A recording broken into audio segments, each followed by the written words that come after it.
यही है अभी तक। क्या ऐसा थोड़ी है।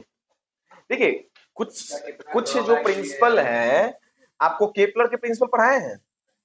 अभी आप नहीं पढ़े हैं, आप पढ़िएगा। आप पढ़े हैं, आपको हम पढ़ाए हैं केपलर्स के लॉ, ठीक है। जब केपलर्स लॉ वगैरह जब पढ़ते हैं ना, तो वहां पे आपको दिखेगा कि किस तरीके से यूज किया गया है इनके लॉस को, ऐसा नहीं।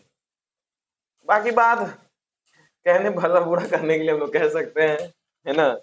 न्यूटन और आइंस्टाइन वैसे ही बच्चे आंख पे रखे रहते हैं कि कम मौका मिल जाए, ठीक है।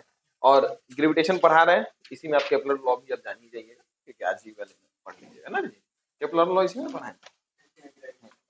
चलिए सुनिए सर, ग्रेविटेशन चैप्टर है, आपको पढ़ना क्या क्या है, सिंपल सी बात है सर। ग्रेविटी के बारे में जानेंगे, उसके बाद क्या जानेंगे, कैपिटल जी स्मॉल जी के बारे में जानेंगे, फ्री फॉलिंग कंडीशन जानेंगे, एक्सेलरेशन ड्यू टू ग्रेविटी जानेंगे। ये तीन चीज पढ़ी हुई है ना। लेकिन जो लास्ट जानेंगे केपलर्स लॉ जानेंगे। क्या जानेंगे? केपलर्स लॉ, जो हाईलाइट दिया हुआ है आपके चैप्टर में, उसी के अनुसार हम बात कर रहे हैं।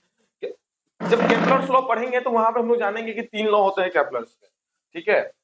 अलग अलग चीजों को निकालने के लिए आपको याद होना चाहिए, जैसे भी याद रखिए, ठीक है।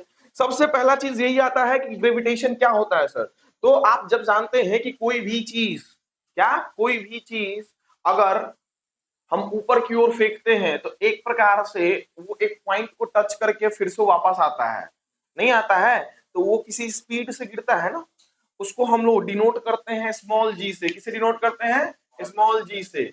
इसको कहते हैं एक्सेलरेशन। क्या कहते हैं? एक्सेलरेशन ड्यू टू ग्रेविटी, यही कहते हैं, हाँ या ना।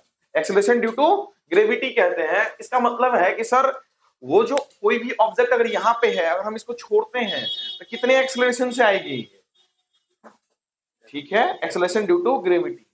एक होता है क्या, कैपिटल जी। क्या होता है? Capital G. इसको कहते हैं ग्रेविटेशनल कांस्टेंट या यूनिवर्सल ग्रेविटेशनल कांस्टेंट, ठीक है, यूनिवर्सल ग्रेविटेशनल कांस्टेंट, यही कहते हैं। अब होता क्या है ना सर, इसकी वैल्यू चेंज होती है, इसकी वैल्यू चेंज नहीं होती है। दुनिया में कहीं चले जाइए, कैपिटल जी की वैल्यू चेंज नहीं होती है, स्मॉल जी की वैल्यू चेंज होगी।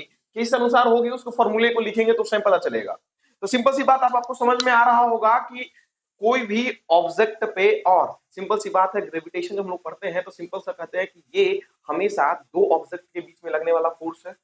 जैसे हम लोग अगर बैलेंसली यहाँ पे खड़े हैं, इसका क्या मतलब है कि हमारे